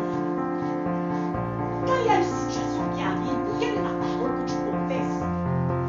Est-ce que tu prends à dire que Satan, tu as été vaincu? Moi, j'ai l'habitude de lui dire, tu as mordu la poussière dans ta vie. Et ça marche, ça l'énerve, ça dépend. Quand il y a une situation, je lui dis que tu connais ta place. La Bible dit que Christ a dépouillé. Colossiens 2:13-14. Il a été dépouillé. Il a été publiquement mis à nu. Voilà la position de l'ennemi dans ta vie. Pourquoi tu lui accordes ta importance? C'est un ennemi vaincu. Et il faut que tu sois conscient chaque fois qu'il y a une situation contraire qui arrive. Est-ce que c'est un problème d'argent? Est-ce que c'est un problème de maladie? Est-ce que c'est un problème d'échec dans une quelconque affaire? Rappelle à Satan ça. Ne laisse pas que la situation vienne, ça t'écrase, ça t'abat, ça fait comme ça et tu dis ouais Dieu, prononce la parole de Dieu sur la situation. La Bible dit que sans la foi, il est impossible de faire la Livre 11:6. Que celui qui s'approche de Dieu croit qu'il existe et qu'il est le rémunérateur de ceux qui le cherchent. Quelles sont les premières pensées qui montent dans ton esprit dans cette situation? C'est les plaintes, c'est le doute, c'est l'accusation, ou c'est la parole de Dieu?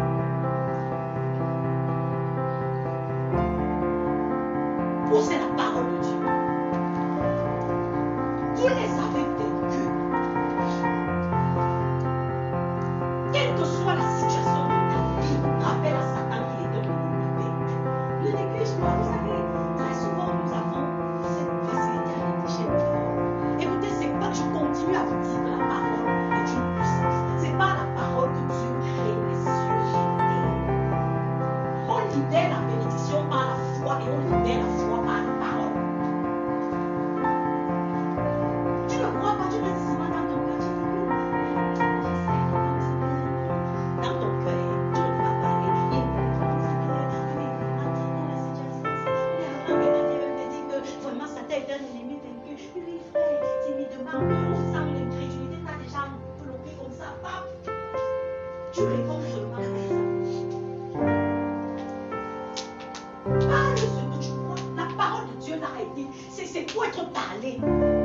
Si Dieu avait fermé sa bouche, les cieux et la terre n'existeraient pas. Si Jésus avait fermé sa bouche, Lazare ne serait pas sorti du tombeau. Parle la parole. Face aux circonstances de ta vie, parle. Pourquoi est-ce qu'on peut passer des heures à causer au téléphone avec des gens, à papoter, à dire n'importe quoi, mais maintenant lorsqu'il faut prononcer la parole de Dieu sur nos vies, nos propres vies pour notre intérêt, la bouche devient comme si on avait posé et on bouchait là-dessus.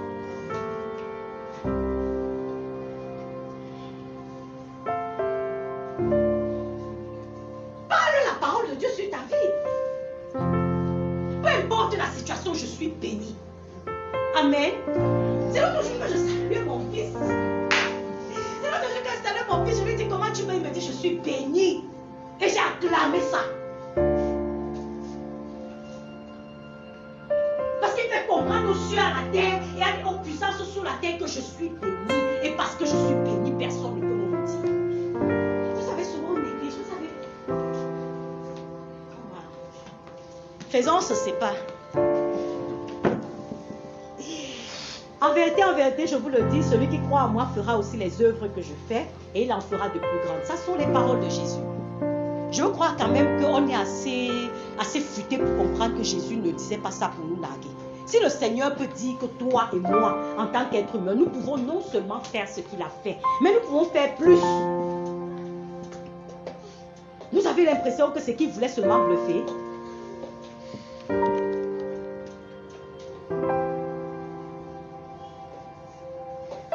Bon, maintenant, voyons un peu la différence. On va passer rapidement. Voyons la différence entre la bénédiction et le miracle. Pourquoi est-ce que j'ai apporté la bénédiction et le miracle? La différence, c'est que les enfants de Dieu veulent tout le temps vivre une vie d'exception. Ils veulent vivre, en fait, ils veulent vivre le miraculeux de Dieu. Je vais te dire une vérité pendant que je suis en train d'annoncer cette dernière partie.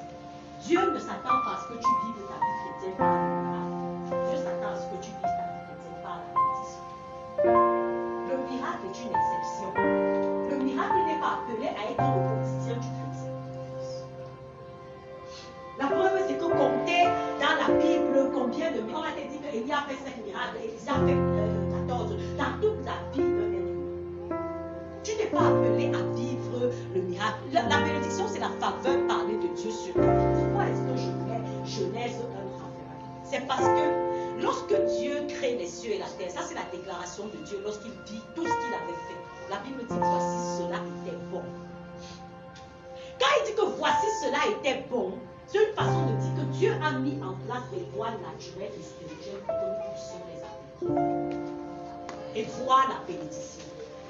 Nous sommes appelés à marcher dans la bénédiction. Parce que le miracle, c'est la suspension des lois naturelles et spirituelles. Quand par exemple, on te dit que Lazare a fait 4 jours dans le tombeau, il est ressuscité. Ça, ce n'est pas la vie. Ça arrive exceptionnellement. Ça arrive une fois après combien de temps? Il y a combien de résurrections de morts dans la Bible? Dans les 3 ans et demi de ministère que Jésus a fait, il a ressuscité le fils de la veuve de Naïm, il a ressuscité Lazare, il a ressuscité la fille de Jairus, il a encore ressuscité qui? Vous vous dites que le miracle c'est une exception. Vous devez chercher à comprendre les lois de Dieu et à les appliquer. C'est l'application des lois naturelles et spirituelles de Dieu qui apporte la bénédiction. Cessons de marcher après les sensations fortes. Cessons de chercher les choses qui bousculent nos émotions. Asseyons-nous, étudions la parole de Dieu. Et vivons la bénédiction de Dieu. Amen. Amen. Je ne dis pas que Dieu ne fait plus les miracles. Ne comprenez pas. Dieu en fait. Mais ce n'est pas ton quotidien.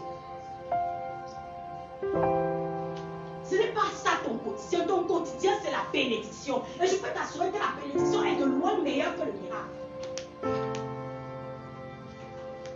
Parce qu'on va voir le tableau. Voyons le tableau fini.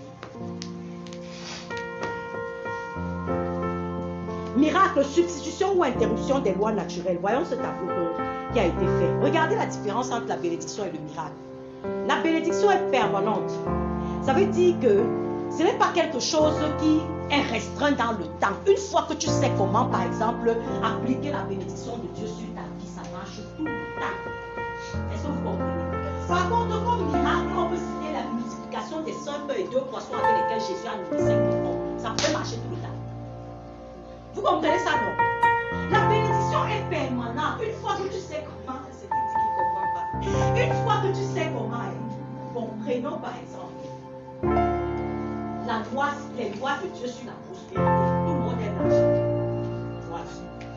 Il y a des lois naturelles et spirituelles quand tu es en Christ qui vont naturellement te mener à une vie de prospérité. Est-ce qu'on se comprend? Le Seigneur a dit que les lois naturelles de la prospérité, par exemple, le Seigneur a dit que tu mangeras la surprise. Le Seigneur a dit que je bénirai l'œuvre de tes mains. Tu comprends ça? Donc ça veut dire que si quelqu'un t'a dit que pour être prospère, tu vas respecter seulement les lois spirituelles de la bénédiction qui sont paye tes dîmes et tes offrandes. Et quand il faut travailler, quand il faut manifester l'excellence, tu ne le fais pas, tu ne vas pas prospérer. Vous comprenez ce que je veux dire? La bénédiction vient par l'application des lois naturelles et spirituelles. Ça veut dire que dans chaque domaine de ta vie, il y a des lois naturelles et spirituelles. Par exemple, dans le domaine de la santé, les lois naturelles pour la santé, c'est que tu dois prendre soin de ton corps que Dieu a donné. Tu dois veiller sur ton corps. Est-ce qu'on se comprend? Si tu prends ton temps à manger plus de palme, à faire les ceci, à manger tout ce qui va détruire ton corps, et après tu espères que Dieu va miraculeusement te guérir, le miracle peut se reproduire une fois, 2 fois, mais il peut t'assurer que la 3e fois tu mourras. Amen. Amen. Et maintenant, les lois spirituelles, c'est que par les meurtrissures de Jésus, tu as été guéri. Donc la bénédiction vient par la compréhension des lois naturelles et spirituelles. Tu mets les deux ensemble, tu les appliques, ça t'apporte la bénédiction et c'est ça qui est merveilleux. Donc tu es béni tout le temps. On se comprend. Ce n'est pas que Dieu ne peut plus faire des miracles dans ta vie, mais je t'explique que le miracle est ponctuel. Il vient pour une circonstance particulière et il ne se reproduit pas en série. Tu peux reproduire les bénédictions dans ta vie en série. Tu ne peux pas reproduire les miracles en série. C'est pour ça que la Bible dit que nous avons été bénis. La bénédiction, quand tu l'appliques, elle évite les crises, comme vous voyez au 2e. Alors que le miracle vient après une crise. Pour que Dieu ressuscite Lazare, il a fallu d'abord que Lazare meure. Hein? Donc ça veut dire qu'il faut d'abord qu'un malaise ait lieu. Pour que le Seigneur multiplie les 5 et les 2 poissons, il a d'abord fallu que les 5 millions aient faim. Ok? Pour que le Seigneur fende la mer rouge par Moïse, il a fallu d'abord que les Égyptiens soient derrière eux. Vous comprenez ça?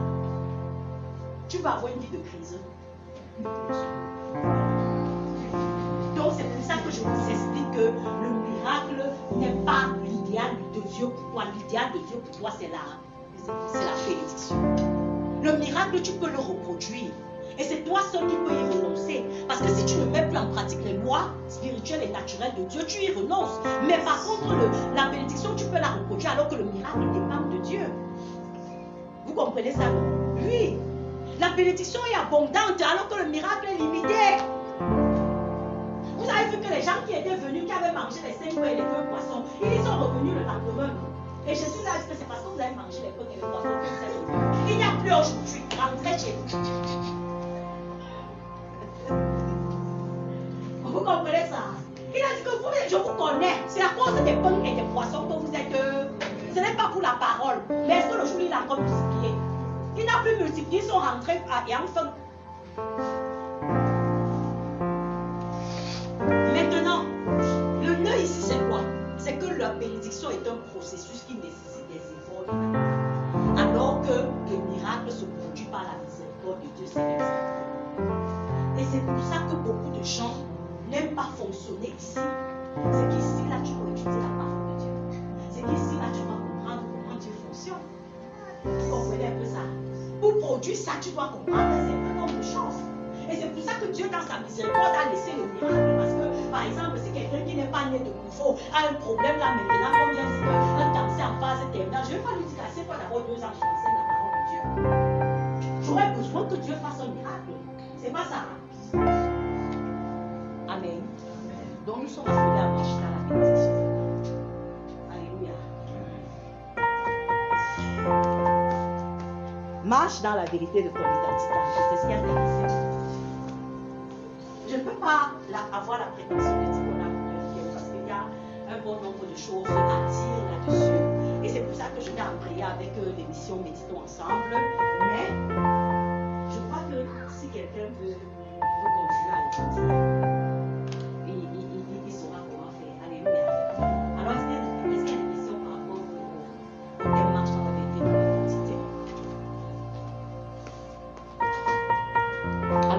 question. Je vais passer à présenter l'émission Méditons ensemble. Qui connaît l'émission? Vous n'êtes pas nombreux qui connaissez l'émission Méditons ensemble. Ok, il n'y a pas beaucoup de gens qui connaissent l'émission et qui la suivent. Méditons ensemble, c'est une émission que nous avons en ligne sur notre canal Facebook en ligne et que nous diffusons tous les matins entre 4h30 et 4h40. C'est 5 minutes d'étude, de méditation de la parole de Dieu. Regardez quelque chose.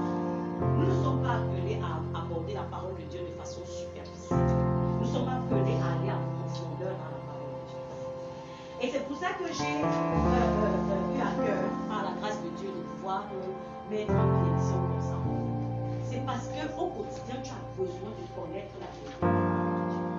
Et qu'on ne se rencontre pas à une conférence comme ça, après on se rencontre encore dans un monde qui est dans 2 ou la fois, tu as besoin de comprendre la parole de Dieu dont il vit. Amen. C'est ça le nom de notre ministère. La parole, on a peut-être word of God. Et quand Dieu me donnait ce nom, je comprenais même pas trop pourquoi il était question de ce nom. Mais c'est par la suite que j'ai compris que Dieu dit que le fondement, c'est la parole de Dieu. Je t'invite, même si tu n'es pas disponible entre 4h30 et je dis que je parle à 4h40 à 6h, j'en ai déjà parlé. Tu peux écouter le long de la journée. Je peux t'assurer que ça fait beaucoup bien ce que nous recevons certainement de témoignages par rapport à cette émission. Ce n'est pas une émission mémorable, c'est une émission où vous allez regarder textuellement toute une émission sur des thèmes différents. On va étudier la parole de Dieu ensemble. Donc je t'invite à te connecter. Je crois que si tu as mis ton adresse, et on va te mettre dans le groupe de la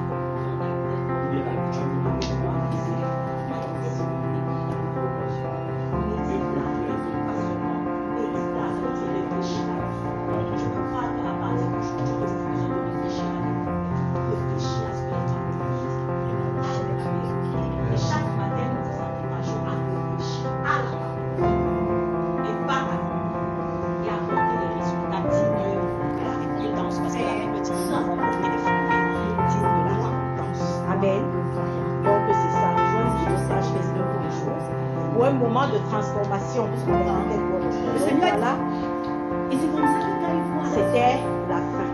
Alors je voudrais donner l'occasion à des gens cet après-midi de pouvoir se rester.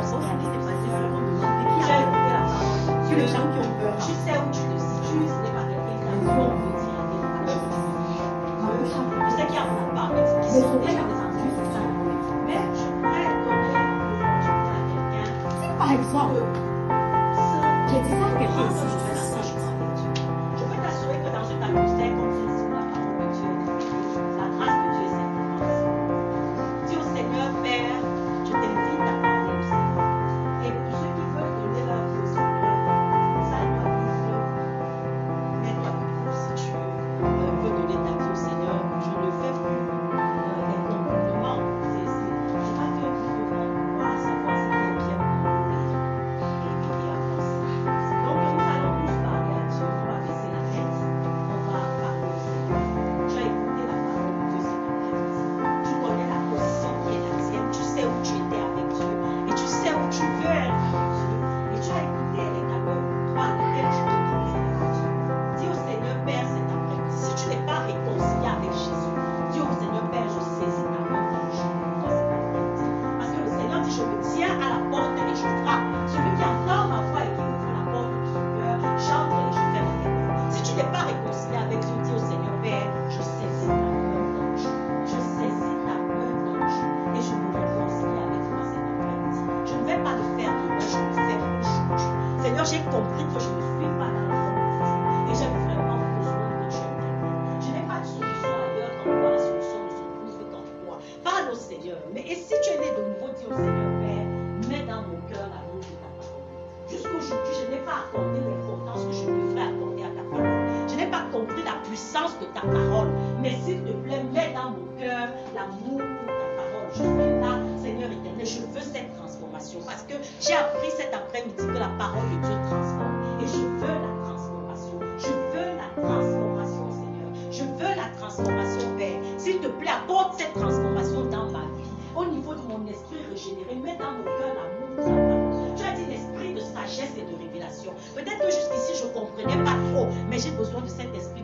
sagesse et de révélation pour que la parole de Dieu prenne dessus.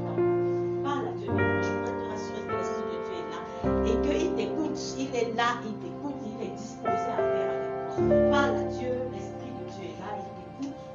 Il t'écoute. Et si tu as besoin de te réconcilier avec Dieu, n'hésite pas à te réconcilier. N'hésite pas à te mettre debout et avancer. Si tu as besoin de et compris pour toi, n'hésite pas à avancer. Dieu est là et il va le faire. Tu sais que même donc ça fait que quand tu es dans la Bible ou bien quand tu es toi-même, tu sais, on n'a pas besoin de la Bible pour que tu saches que le Seigneur est disposé à faire les choses. On se comprend. Mais c'est aussi à faire une œuvre nouvelle avec toi cet après-midi. mais maintenant, Père, quand tu peux avoir ressenti ton corps là, comme on a expérimenté tout à l'heure, et ressenti ton âme, comment tu es, tu ressens ton présence. En ce moment, Seigneur, et que c'est parce que tu ne comprends pas ça que tu ne comprends pas. La Bible dit que nul créature qu'est-ce que tu rends cette face, mais tout est mis à nu et à découvert. Et tu es le Dieu qui dit dans ta parole, je ne mettrai point dehors celui qui vient à moi. Seigneur, pendant qu'ils avancent vers toi, Seigneur, merci parce que tu les accueilles, merci parce que tu les reçois, et merci, Seigneur éternel, les armées, parce que tu as pris l'engagement de les bâtir. Merci parce que tu as pris l'engagement de les bâtir. Merci pour les déclics qui se créent dans les vies. Merci pour les forteresses qui tombent. Merci pour les faux raisonnements qui tombent. Merci éternel des armées pour les blocages au niveau des cœurs qui tombent. Merci pour toute résistance qui est brisée. Au nom de Jésus, parce qu'à la croix, Seigneur, tu as vaincu le malheur. Et je déclare dans le nom de Jésus que toute opposition que Satan pouvait faire au devant d'un cœur dans cette salle tombe au nom de Jésus. Merci parce qu'ils expérimentent, oh Dieu, ta plénitude et ta puissance. Tu es le même hier, aujourd'hui, éternellement. Tu l'as fait hier et aujourd'hui, avant, tu le fais dans le nom de Jésus. Père, je te bénis. Parce qu'ils sont venus ici, autant leurs visages sont différents, autant leurs situations sont différentes. Seigneur, je prie que tu rencontres chacun à la source de son besoin. Révèle-toi à chacun, pas selon ses désirs, Seigneur, mais selon ses besoins réels. Selon ses besoins réels. Je prie que tu rencontres chacun, que tu parles avec le langage que tu comprends. Seigneur, moi j'ai parlé avec un langage, mais toi tu peux davantage le faire. Tu peux davantage, oh Dieu de grâce et de gloire, concasser même ce qui a été dit pour saisir chacun à la source de son besoin. Père, nous te bénissons. Merci pour l'œuvre de la croix. Merci pour le sang de Jésus. Merci. Qui parle en faveur de chacun de nous. Reçois gloire et honneur, notre Dieu. Que ton nom soit glorifié. Que ta bonne main déverse sur le ton de la sur je déclare au nom de Jésus que cette parole qu'ils ont entendue fonctionne comme cette épée à double tranchant qui sépare jointure et moelle. Qui sonde les sentiments et les profondeurs des cœurs. Au nom de Jésus-Christ. Reçois toute la gloire, notre Dieu. Dans le précieux nom de notre Sauveur et Seigneur Jésus-Christ. Amen.